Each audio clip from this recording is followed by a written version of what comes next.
Hey everybody, I'm Catherine Roscoe Barr, founder of The Life Delicious, a wellness education group that empowers you to prioritize health, happiness, and productivity. The other day I was going through an old box and I found my very first mood, food, and fitness journal, and it reminded me how much I'd changed, and it reinforced what a powerful tool it is. I've always journaled, but I used to only be inspired to write when I was really angry or upset. And not only did that create a document that made my pretty wonderful life look kind of miserable, but it reinforced all of these negative feelings I was having. So it was when I was 30 years old that I kind of hit rock bottom and was tired of feeling hopeless and unhappy all the time, when I knew that my authentic, true self was a really happy, joyful person, that I decided to really look at how my thoughts, words, and actions were making me feel, and I created the Mood, Food, and Fitness Journal, like a science experiment, to really see how the way I was behaving and thinking was affecting my life.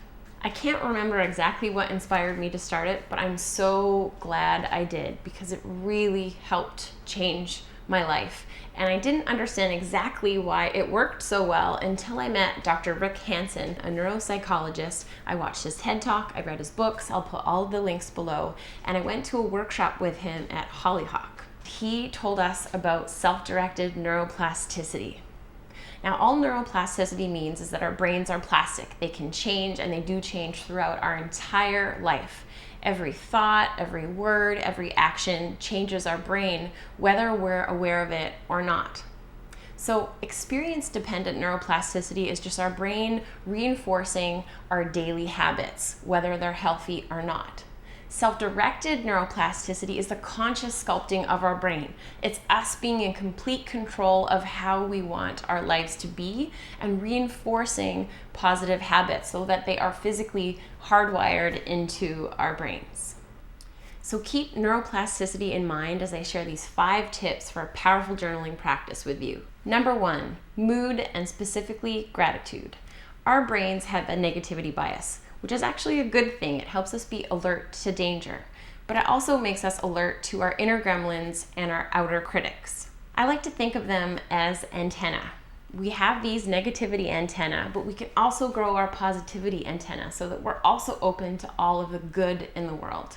And one of the best ways to grow our positivity antenna is to gratitude journal, or at least think of things that we're grateful for. Rick Hansen says that we want to marinate in positive experiences. This is why journaling is so powerful, because we're actually marinating through our handwriting in these powerful experiences. But if you don't have time to journal, you can just think about it. Even 30 seconds, he says, is enough to start changing your brain physically. So the exercise with this tip is to write down at least 5 things you're grateful for. Maybe start with 3 days a week. And if you don't have time to physically write it down, at least stop for 30 seconds and marinate in these positive experiences. Number 2, mood, and specifically ants. Psychiatrist Daniel Amen calls ants automatic negative thoughts. They're negative thoughts just running through our brain. So when you recognize that you're having an automatic negative thought, you want to crush it and reframe it in a positive way. Brené Brown also talks about this concept in her amazing new book, Rising Strong. She talks about the stories that we tell ourselves, and that often our brain immediately jumps to a conclusion that's negative. If someone looks at us the wrong way or says something, we can often take it the wrong way and tell ourselves a negative story. So she breaks it down into 3 steps: the reckoning, the rumble, and the revolution. The reckoning is to ask yourself, is this really true? The rumble is to go through this inner dialogue of deciding whether it is true. And the revolution is getting into the practice of doing this process immediately when you have a negative thought. So the exercise for this tip is to write down at least 3 days a week some negative emotions that you're struggling with, and go through the reckoning, the rumble, and the revolution. Is it really true? And how can you turn that around? Number 3, mood, specifically emo diversity. It's really important to feel all our feelings, honor them, and recognize them.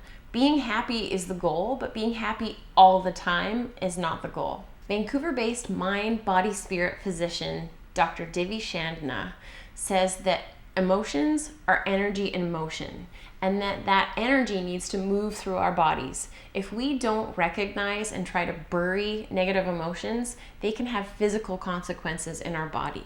So recognizing the emotion, moving through it, is really key for optimum health. So the exercise for this tip is to write down your emotions throughout the day, at least 3 days a week.